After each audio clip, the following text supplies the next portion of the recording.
యాదాద్రి భువనగిరి జిల్లాలో ఆలేరును వెంటనే రెవెన్యూ డివిజన్గా ఏర్పాటు చేయాలని రెవెన్యూ డివిజన్ అఖిలపక్ష పోరాట కమిటీ ఆధ్వర్యంలో శుక్రవారం నాడు జరిగిన ఆలేరు బంద్ సక్సెస్ అయింది। ఈ సందర్భంగా అత్యవసర విభాగాలు చెందిన మెడికల్ షాపులు, హాస్పిటల్, కూరగాయలు తప్ప పట్టణంలో హోటళ్లు, దుకాణాల సముదాయాలు, బట్టల, కిరాణం షాపుల బంద్లో పాల్గొన్నారు। ఈ సందర్భంగా అఖిలపక్ష నాయకులు బస్టాండ్ సమీపంలో రాస్తారోకో నిర్వహించిన అనంతరం వేణు కాంప్లెక్స్ వద్ద పెద్ద ఎత్తున ధర్నా నిర్వహించారు।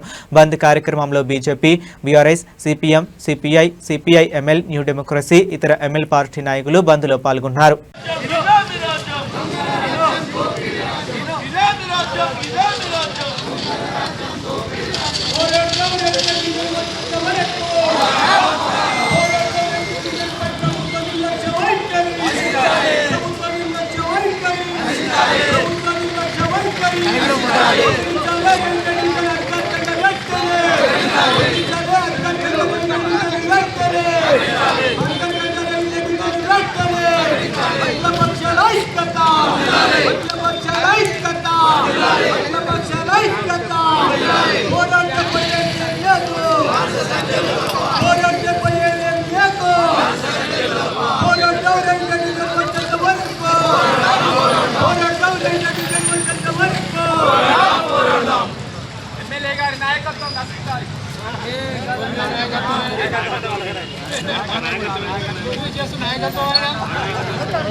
గతంలో అధికారంలో లేనప్పుడు అధికారంలోకి వస్తే మేము రెవెన్యూ డివిజన్ చేస్తామని హామీలు ఇచ్చి ఎన్నికలలో గెలిచిన తర్వాత వాళ్ళు నిర్లక్ష్యం చేయడం సరైనది కాదు।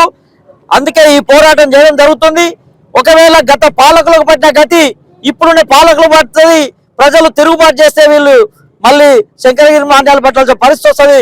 అందుకే రెవెన్యూ డివిజన్ ప్రజల యొక్క అవసరాలను దృష్టిలో పెట్టుకొని అతిపెద్ద డివిజన్ గా భువనగిరి డివిజన్ ఉంది। 14 మండలాలతో కూడుకున్నటువంటి డివిజన్, 3 మండలాలతో కూడా డివిజన్ చేసినటువంటి పరిస్థితి ఉంది గత ప్రభుత్వం।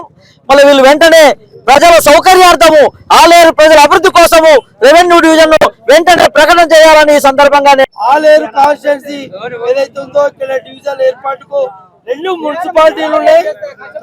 ప్రజల అది ఉన్నది కాబట్టి, విస్తీర్ణం కూడా ఉంది కాబట్టి ఖచ్చితంగా మరి ఆలేరు డివిజన్ చేయాలి। గతంలో కూడా తాలూకా ఉన్నప్పుడు డిప్యూటీ తాలూకాగా ఆలేరు ఉంది, భువనగిరి తాలూకాగా ఉన్నప్పుడు కాబట్టి ఈ డివిజన్ గా రెవెన్యూ డివిజన్ చేయడంలో ముమ్మాటికి మరి అధికార యంత్రాంగము మరి మొదట కూడా వాగ్దానం చేసింది కాబట్టి ఆ వాగ్దానాన్ని నిలుపుకోవాలి। అలాగే ఈ మరి రెవెన్యూ డివిజన్ గా ఆలేరును ఏర్పాటు చేయాలని నమస్కారాలు। ఈరోజు ముఖ్యంగా ఆలేరు వెనుకబడడానికి కారణం నిరుద్యోగం, వ్యాపారం, లేకుంటే ఆరోగ్యరీత్యా ఇవన్నీ మూలంగా ఈరోజు మనం రెవెన్యూ డివిజన్ కావాలని కోరుకుంటున్నాం। ముఖ్యంగా ఈరోజు మన దగ్గర కంపెనీలు కానీ, ఫ్యాక్టరీలు కానీ ఆ రకంగా చూస్తే రెవెన్యూ పరంగా కానీ మనము వేరే దగ్గర పోయి చేసుకోవాల్సిన పరిస్థితి ఏర్పడుతుంది। అందుకని మనం ఈరోజు జిల్లాలు సాధించుకున్న ముఖ్యంగా ఆలేరులో కనీసం ఒక 5 మండలాలతోటి మన ఆలేరు రెవెన్యూ చేసుకునే అవకాశం ఉన్నది। ఎమ్మెల్యే ఇప్పటికే 100 రోజుల్లో చేస్తానని కూడా హామీ ఇచ్చిండు। ఇప్పటి వరకు కూడా దాన్ని అసెంబ్లీలో ప్రస్తావించిన తప్ప కానీ దాన్ని ఒక గెజిట్ తీసుకొచ్చి దీన్ని అమలు పరిచే విధంగా చేయకపోవడం ఇది ఒక చాలా లోపంగా మేము భావిస్తున్నాం। ఇప్పటికైనా ఎమ్మెల్యే తక్షణమే స్పందించి రేపు జరగబోయే ఎమ్మెల్యే అసెంబ్లీ సమావేశాలలో రెవెన్యూ డివిజన్ ను గెజిట్ తీసుకొచ్చే విధంగా ప్రయత్నాలు చేయాలని కూడా మేము అఖిలపక్షంగా కోరుతున్నాం। రెవెన్యూ డివిజన్ 5 మండలాలతో కూడుకొని రెవెన్యూ డివిజన్ సాధించాలనే నేపథ్యంలో దాదాపు 6 సంవత్సరాల నుండి ఉద్యమాలు సాగుతా ఉన్నాయి।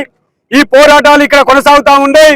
ఈ రోజు వరకు ప్రజలను ఇబ్బంది పెడుతూ ఈ రాష్ట్ర ప్రభుత్వం ఎన్నికల ముందు ఇచ్చిన మాట, ఎన్నికలు పోయిన తర్వాత 100 రోజులలో మేము రెవెన్యూ డివిజన్ ఇస్తానని స్థానిక ఎమ్మెల్యే గారు బీఎల్ఏ గారు చెప్పడం జరిగింది, అసెంబ్లీలో మాట్లాడడం జరిగింది, ముఖ్యమంత్రి రేవంత్ రెడ్డి ప్రచారానికి వచ్చినప్పుడు మాట్లాడడం జరిగింది, కోమారెడ్డి వెంకరెడ్డి గారు ప్రచారానికి వచ్చినప్పుడు మాట్లాడింది।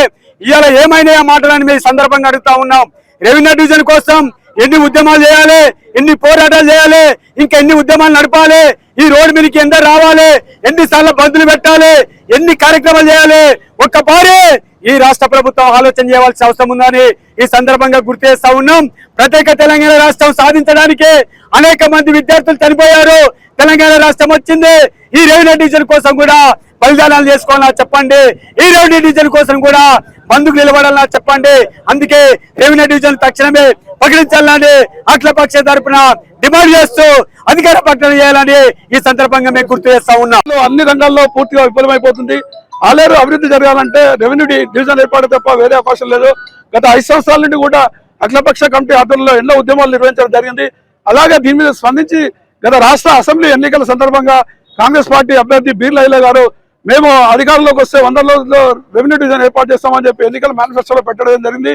ఇదే క్రమంలో ఎన్నికల ప్రచార సభలో రేవంత్ రెడ్డి గారు, కొమ్మటిరెడ్డి వెంకరెడ్డి గారు కూడా ఎన్నికల ప్రచార సభలో ప్రకటించడం జరిగింది. ఇదే క్రమంలో మన ఎమ్మెల్యే బీర్లా ఐలయ్య గారు మొన్న జరిగిన గ్రామ పంచాయతీ ఎన్నికల్లో, మున్సిపాలిటీ ఎన్నికల్లో కూడా ఈ అంశం వాడుకొని ఓట్లు దండుకోవడం తప్ప రెవెన్యూ డివిజన్ మీద అమలు మీద చిత్తశుద్ధి లేదని చెప్పి ఈ విషయాన్ని తీవ్రంగా ఖండిస్తున్నాం. అదేవిధంగా ఆలేరు పూర్తిగా నిర్వీర్యం అయిపోతుంది. ఆలేరు నియోజకవర్గ కేంద్రంలో ఉండాల్సిన ప్రభుత్వ కార్యాలయాలు ఒకదాని తర్వాత ఒకటి వేరే ప్రాంతాలు తగ్గిపోతున్నాయి. ఆలేరులో ఉండే DE office, ACP office, sub register office, ఈ మధ్యన ఏర్పడ్డ మెడికల్ కాలేజ్, 100 పడకల హాస్పిటల్, ఇంటిగ్రేటెడ్ స్కూల్, ఆఖరికి ఆలేరులో అసెంబ్లీ కేంద్రంలో ఉండే ఎమ్మెల్యే క్యాంప్ ఆఫీస్ కూడా ఎమ్మెల్యే గారు తన ఇంటి వద్ద ఏర్పాటు చేయడం జరిగింది. ఈ విషయాన్ని కూడా తీవ్రంగా ఖండించినాము. ఈ రోజు రెవెన్యూ డివిజన్ కోసం ఆలేరు మరి బంద్ ప్రకటించడము అఖిలపక్ష నాయకులందరూ కూడా అఖిలపక్షం తరపు నుంచి ప్రకటించడం జరిగింది.